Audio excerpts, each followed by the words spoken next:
Should we wait a moment or shall we go? It's up to you. We're recording now. Okay, I hope we didn't lose anybody waiting here, but here we go. We got some more people. Okay, let me introduce myself. I'm Bill Bosch, and a long time ago, I was director of CELT for 15 years. And I've been teaching a hybrid course for the last 10 years.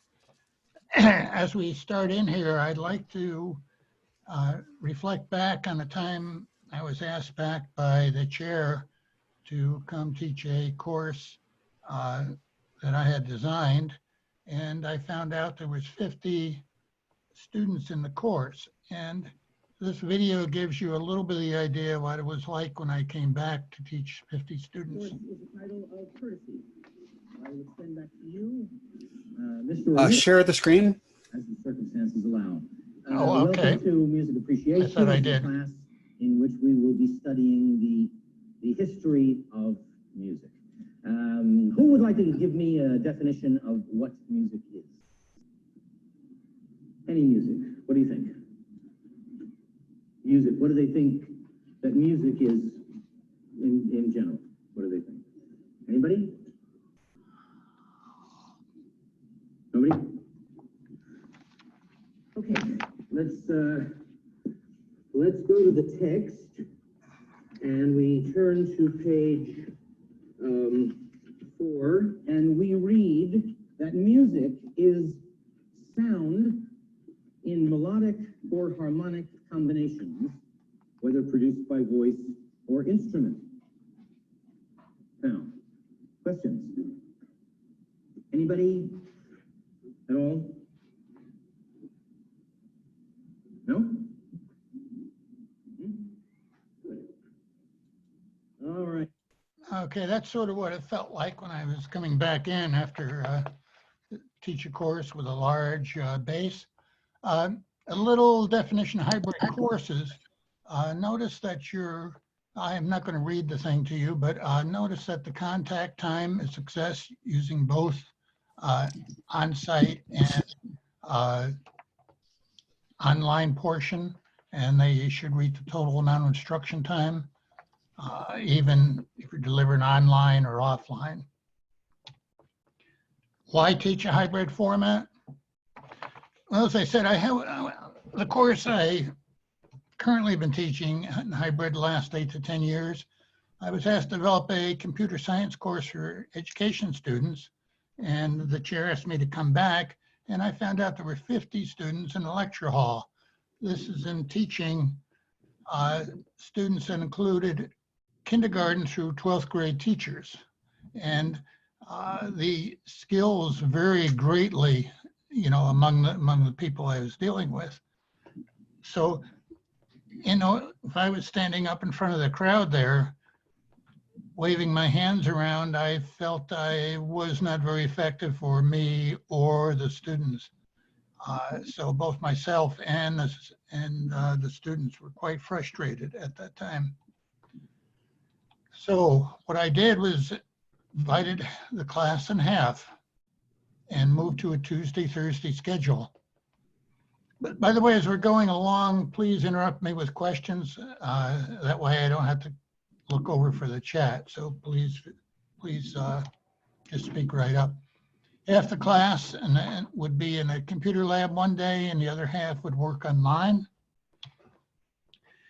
It was less frustration for the students to work on the projects in class, right, where I could do just-in-time presentations, hands-on help, etc., rather than to say, here's how you do it up on the board in front of the 50 students and go home and do this. So the videos, etc., everything else was taken out of it. By the way, a hybrid course isn't less work. I found that out quickly. It's actually more work because you're preparing online sections and the lab projects, and you're going to be teaching both days.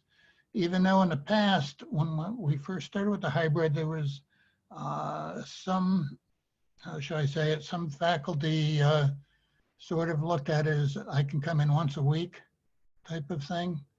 But in order to make it effective, I found the way to do it was divide the students up in order to give them more of a individual thing. So the online section, readings from the text, videos, tutorials, stuff, rather than sit there and watch a video during class, they could watch it at their leisure. Or if it was a tutorial video and they were having trouble with it, they could simply rewind it and listen to portions of it over and over again. So these were, I put in as the modules under Blackboard. These were the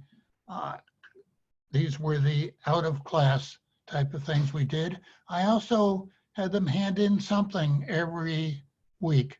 So there was current, consistent feedback weekly. And then they had they had to do the reflections on the readings, the quizzes, discussions, etc. We took place in class, and along with the just-in-time lectures and so forth. I use Blackboard, but mainly to post announcements, due dates, modules. I also put the grades up, but I never put an average up. We went in how to find an average, and the students would type in their own grades. I had them randomized and gave each one a number, but when we'll see later on, when they had to type in their own grades, they knew exactly where they stood. They also knew when we had to go to offline the second half of the spring semester, they knew how much their different assignments would count. If they didn't do it, what it would do to their grade. So that seemed to give them much more incentive than say, this is due, you better hand it in. They put a 0 in the slot and find a grade goes from an 80 down to a 75. You know, they were much more, how should we say it? Much more incentive to hand it in. There also were 3 exams. And again, I encouraged them to use a large index card that they could take and use the notes on it. Some people don't like that, but then that allowed me to get it to a different spot in Bloom's in terms of different type of questions I could ask on it, and did away with much of the memorization. Well, how did the students react once we moved on from the online, moved entirely online? Well, let's look at the evaluation system, and here's a teacher being evaluated. This is from the Kindergarten Cop.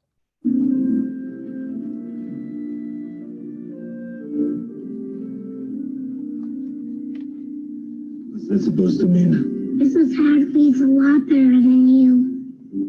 Is she? Is she really?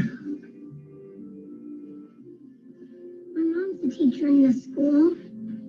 She's a lot better than you too. Great. On Monday nights, my mom tutors. Mrs. Coyne takes care of me, and she's better than you too. Great. And Frank and my swimming teacher, and Gus, my t-ball coach, are better than you too. I really appreciate your honesty.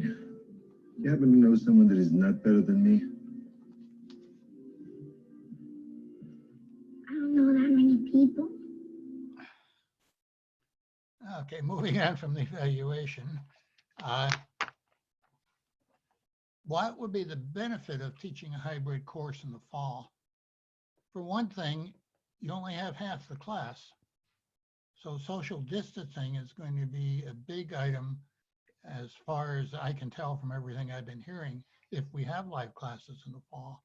So if you have 30 kids in the class, you can bring in 15 at a time, and then you have the social distancing factoring in. The second and important thing is the smooth transition to online. Working with John and running into a number of faculty where students were having problems moving online or moving the course online. And in my case, it was fairly smooth. This is some of the comments I got from the faculty, or from the faculty, from students, they describe what the course was like, but then they say, I used an online meeting and I kept the classes the same time as they were during the semester. And a number of students, I was surprised at the number that said this, it's extremely helpful because they can count on the class staying on the original schedule, help with their time management. So this was a big factor. And I was surprised how often that showed up, that they were, you know, keeping to a schedule that was quite similar. Now, in some classes that weren't designed in a hybrid portion would have trouble doing that. By the way, in addition to the lecture, they weren't just reading, as they say, reading text off a screen like it was in my other courses. I've seen some faculty put a ton of work in videos, etc. And I heard students fast forwarded through the lecture, you know, that type of thing. But it wasn't just reading off the text, so they appreciated the live interaction with the professor at that time. I was surprised. All the students made arrangements to be online at the time. I did have 2 students drop. They were both in the D level, and one poor lady, her mom came down with a virus and was doing bad, and she had to move to Florida almost immediately with her grandparents and had no books or computer or anything, and was struggling to keep up with her other courses. So at that time, unfortunately,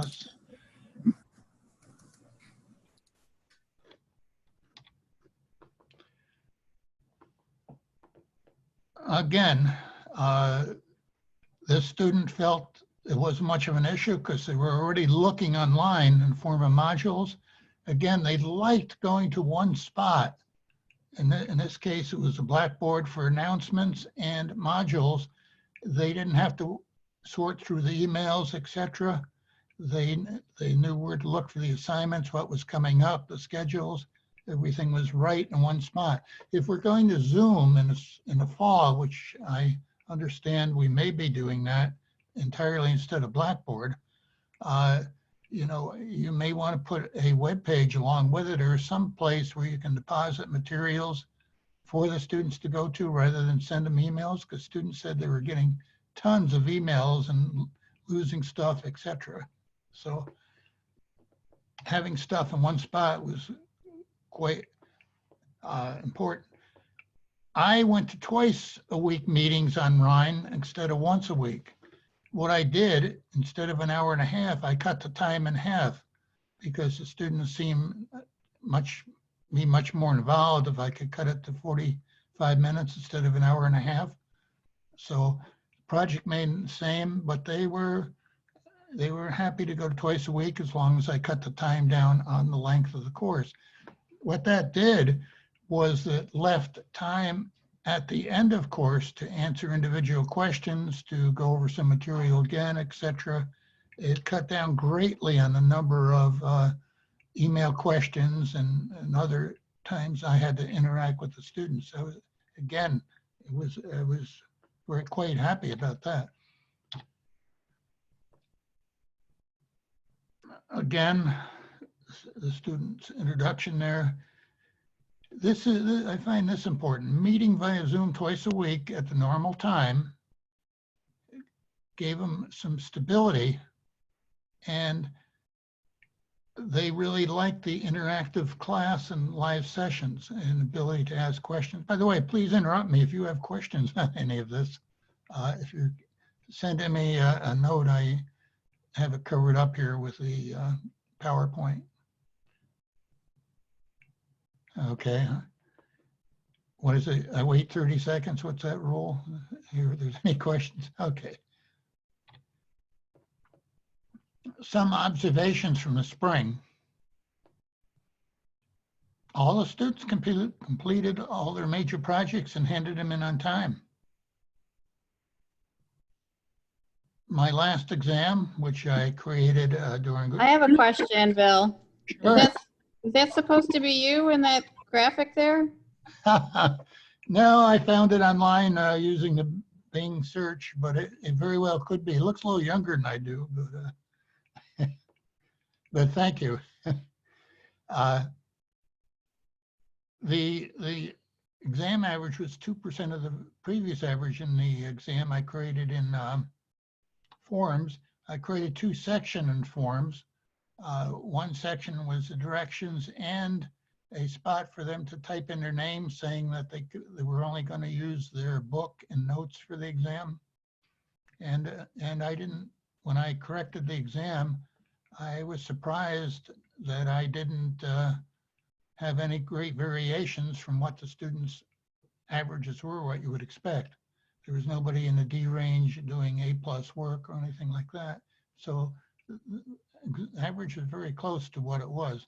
I had 50 questions on the exam, and I was able to randomize it. I put them in without numbers. So even if they were in contact with somebody, they would have a hard time matching up which question is which. So I found that was good, but I was surprised. I thought maybe the online exam would be have a much higher average. Again, I use Blackboard for the announcements, modules, grades, etc. Bill, Sure. you say there that you stayed on Zoom to answer questions. Was that where they were on Zoom too? So you could kind of see if they were. Yeah. Yes, they were also on Zoom. So you had a box for each student and you were watching them take their exam? Well, they could have went ahead and, blocked me off, but they were on there. The purpose was, in the classroom, like, if you were given an exam live, you'd be in the classroom to. Right. But I obviously wasn't looking over their shoulder. It wasn't really proctoring them, but. No, but I would be Yeah. there if they had a question on it. And it was also timed, so it would be hard. There's no perfect way to give an online exam. Right. But I felt giving them the book and their notes, I was able again, in terms of Bloom's, able to ask questions at a little bit higher level than the rote level. So that made it, at the point they just couldn't look it up in the exam, and then, during the exam, if they did look up all the questions, they wouldn't have had enough time to finish it. Even though they had 2 hours to finish a 50-question multiple choice exam, they all finished it in about an hour. I didn't send out very many emails. The major email I sent out was a reminder in the afternoon before the class with the Zoom link, and if there was an assignment due. But other than that, the main emails I got, not too many of them, were questions between classes. And a lot of them I can answer with just an email reply, but sometimes they would have a problem with a project they're working on. So I would set up an individual Zoom session with that student. And for instance, a student was having a problem creating a spreadsheet that would automatically be self-grading, make a self-grading quiz. So on Zoom, I was able to have them share their screen, and I was able to talk through their spreadsheet to see where the problem was. They corrected it. And this happened maybe a half dozen times that I was able to work individually with the students that way. But other than that, I didn't send up Zoom office hours because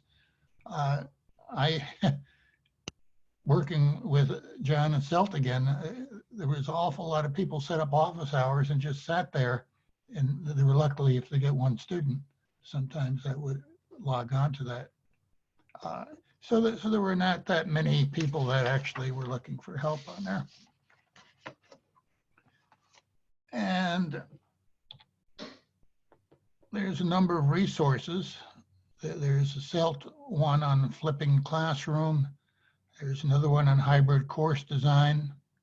And of course, the open educational resources, that's the SUNY one, all these. And then this week, John and Little John from Monroe Community, or I think it's Monroe Community College, are putting on a full week workshop. I think that's going on in the morning. And during the summer, it's going to be a workshop over the summer on creating online courses and so forth. The worst thing coming up, I think, is going to be the uncertainty. You know, at this point, what should I prepare for? And, you know, I found, you know, throughout that, I find that the hybrid course was highly effective in the situation I've been using. I've been in the last 8 years, and I was really impressed how smoothly it went over to completely online. And of course, as we go along, here's everybody's favorite slide. Okay, I'm glad to go back or answer any other questions on there. And I want to say hello to our new computer science faculty member. And she's going to be teaching this course I'm talking about right now. So I'm glad to see her there. Any questions or comments or things that you've done in the spring that's worked for you? Hi, Bill. This is Michelle Bishop. Thank you for your presentation. I have a question. It seemed like things went very well for you with this course, and that's amazing. I'm wondering if there are any things that didn't go so well. Was there anything you heard from students about maybe some areas that could be improved? Were the students all mostly happy with the experience? I'm sure there must have been something that could be done a little better in the future. Yeah, well, Thank you. You're welcome, Michelle. You know, I had one student, again, she wasn't doing very well, but as soon as she went online, she went out and got a full-time job. So she was not able to do any of the sessions during the week. And then she was trying to do all 4 or 5 of her classes in the evening after working. You know, and that's probably almost an impossible situation. Be honest with you, Blackboard messed me up a couple times because I hadn't been using the full version of it, and I had a quiz that sort of bombed as I was giving it the first time. I did move on to Forms, which was much easier to use. If I had started from the beginning, and I could have taken advantage of the grading system, you know, but I hadn't been using the grading system. One thing I did with the grades, by the way, is I put the grades in a spreadsheet for myself, and then I posted the grades minus the average and had the students, and they had to turn it in with each project was their grade book with their average. And I found that especially kept them on task of handing in the modules and projects on time, because they could see immediately what it did to their average. They didn't have to guess. And I think that's one of the reasons that I got the, you know, so many of the projects and modules done, where I heard some faculty, you know, in some of the discussion, that's problems getting students to hand stuff in. So, you know, that is an easy way to do that. Unfortunately, grades are motivating factor, but I hope it's not the only motivating factor for my class. Now, sure, please go ahead, Kate. So I would never have thought that I could split up my class and authorize some of them to stay home and, you know, split it up the way you split it up and then do it half online. Did you have to get permission to do that? And do we have, like, can we just do that this fall without authority? Or, I mean, I just would never have thought I could do that. Well, I think you can do it this fall, but I happen to have another slide here that I'll share with you. And let me share it because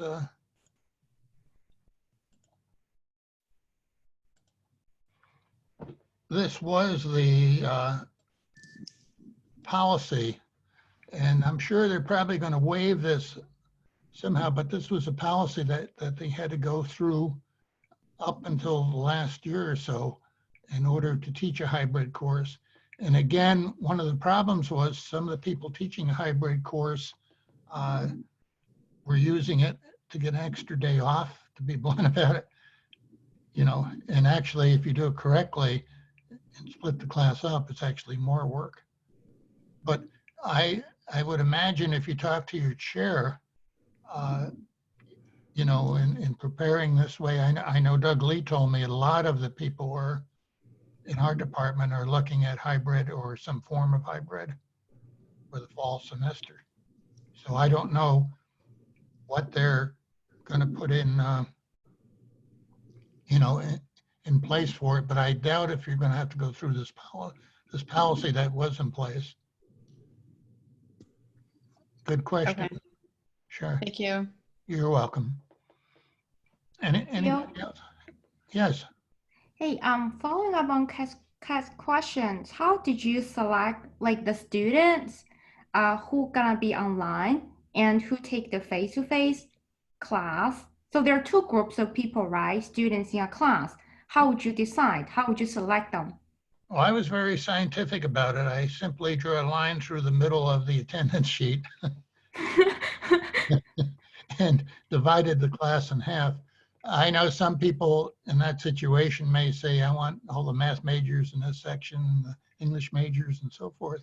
I imagine you could do a lot more scientifically, but I found that they seem to work together well this way. I mean, I never had a problem with it. It seemed to work together well. The only thing a year or two ago, I had some ladies that were in the same sorority that wanted to be in the class together. And I sort of said that wasn't my policy, you know, but I simply drew the line right down the middle. Some students ride to school together and stuff like that too, but Sure. everybody comes one day of the week though. Like Yes. nobody's strictly at home, you know, online or remote or right. Oh, okay. Yeah, I think that was her confusion. If somebody had a doctor's appointment or something, we would make an arrangement. They could also come to the other class if they want to come in and sit and work, you know, or ask for some extra help or whatever. They were more than willing to come, or they didn't understand the material. So they could attend class twice a week. Usually I had 2 or 3 people that did that, and usually their experience was rather low in terms of computer use. So they appreciated having the second time. And I'm sure back when I was undergrad, if I was taking an English class, I'd probably have to come in a second time to, you know, to get help. But that's a good way to do it. It also, you were able to answer a lot more questions. My office hours, I was always there, but, you know, I never had more than 1 or 2 students because I was able to answer a lot of the questions by having them come in the second time. And some of them would just come in and work. They were in Shinneman anyway. Rather than sit down in the Fusion Cafe, they would come up and work. And that was fine too, because the lab I was in had plenty of room still to do the social distancing if I had to. And I think that's a huge key for the fall. It's going to be the social distancing, you know. How are we going to handle that? So, and if we start and another wave hits, I mean, I'm in my late 70s, and so I'm especially careful. I think I picked a good time for retirement 2.0, and I'm glad I have somebody coming in to take the course for me. I'm so glad I'm gonna teach this course. So excited and look forward to doing it. Well, I'm glad you're here to do it too. My pleasure. So, Bill, let me just make sure I have it right. So you still only met twice a week, except with only half the students each time. Well, when I was online, the second half, all the students met each time, but I cut the time in half. Rather than have them sit for an hour and a half, Okay, there's two parts. Part one is the hybrid course where we taught live. And then the students were divided. One group came in one day, one came the other way. Went It's on, up to spring break. yeah, yeah. Right. But in that face-to-face session, that's where they worked on their projects? Mm-hmm. Okay. Yep, they worked on their projects and did the reading, watched videos, you know, all the type of things that I would normally do, you know, in class, they would do out of class. I would also follow up with quizzes on the stuff that they were supposed to read or watch or whatever. And I would announce the quizzes if I thought it was something that was quite important, like there might be a tutorial on creating a web page. I would have them do the tutorial, come in at the beginning of the next session they're due, and I would have a quiz for them on the tutorial that they read. Now, if they didn't understand the tutorial, they could have went back through it time and time again, you know, since they were doing it on their, you know, on their own time Mm-hmm. rather than me showing it in there. But again, the smoothness of it, of going to in class to online, you know, surprised me because I hadn't planned it that way. You know, that wasn't my original reason for going to hybrid. Has anybody else tried anything different that they like to share?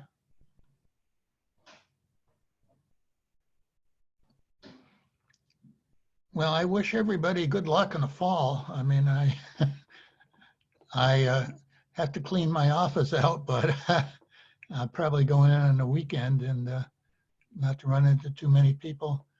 And I hate it when we go back and I keep listening to the TV and they say, yeah, people in their late 70s are in prime target for the virus. I'm going, whoa, you know. So, okay. Thank you very much. Again, if you have other questions, you can email me or I'll stick around a minute. And Thanks, Bill. Enjoy your retirement. thank you. That's retirement 2.0. I retired 15 or 10 years ago. But yeah. And thank you, Bill, for all of your work this semester and over the years. Well, Yes. thank you, John. Yes. Very good. Thank you. Bye-bye now. Good night.